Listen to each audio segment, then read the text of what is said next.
오늘의 말씀 다니엘서 11장 10절에서 19절까지 말씀입니다.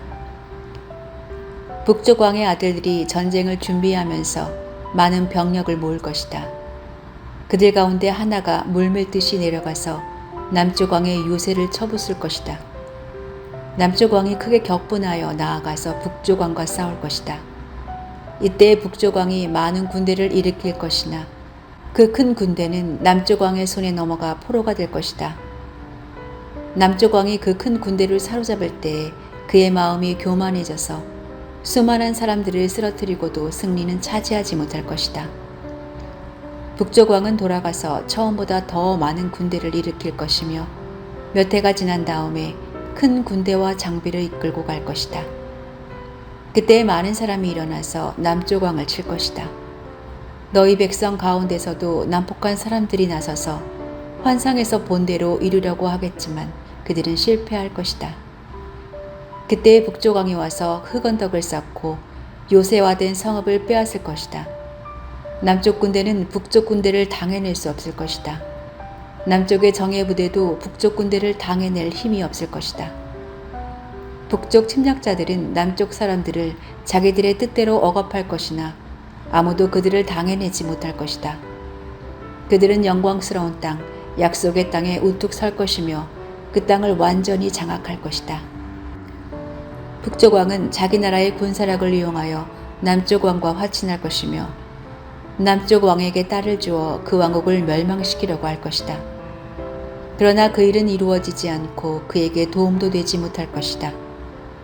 그 뒤에 그는 해변 땅 쪽으로 방향을 돌려서 많은 곳을 점령할 것이다.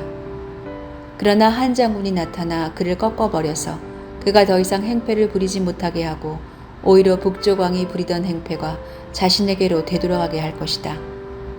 그 뒤에 그가 자기의 땅에 있는 요새지로 돌아가겠지만 비틀거리다가 넘어져서 사라지고 말 것이다.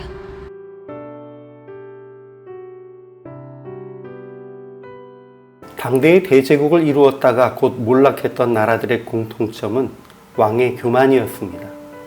준비되지 않은 놀라운 성공과 생각과는 비교할 수 없을 만큼 큰 권력과 향락은 왕과 함께하는 통치 세력을 병들게 하였고 그 결과 많은 제국이 당대에 혹은 이대에 이르면 멸망하고 말았습니다. 반면 비교적 오랫동안 유지되는 제국들은 차분히 성장하면서 통치 체계를 갖추고 통치자가 교만하여 독단적인 결정을 하지 않도록 관료들과 장로들에게 상당한 견제권이 주어진 경우였습니다. 교만은 언제나 패망의 지름길입니다. 그러므로 하나님은 당신이 사랑하는 백성이 교만한 큰 나라가 되는 것을 약속하지 않으십니다.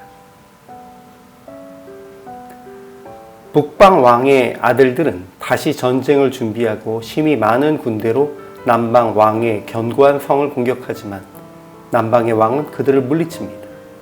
그러나 남방 왕이 교만해져서 완전한 승리를 얻지 못합니다. 그 후 북방 왕이 다시 전쟁을 준비하여 내려왔을 때에는 남방 왕의 견고한 성읍과 영화로운 땅을 점령하게 됩니다.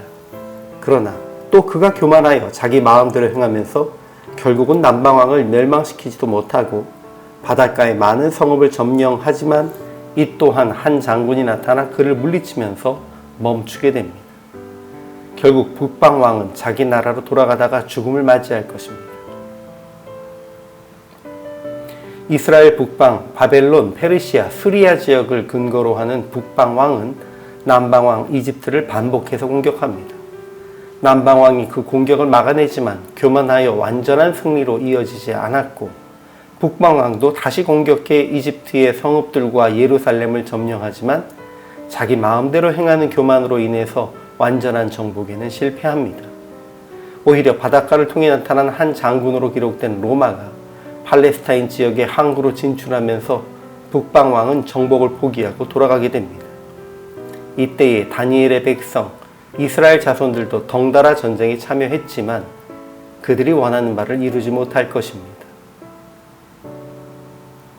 다니엘서의 예언들은 유다 왕국의 회복보다는 한때 번성한 고대 제국들이 왕의 교만으로 인해 쇠퇴하여 가는 것에 집중됩니다.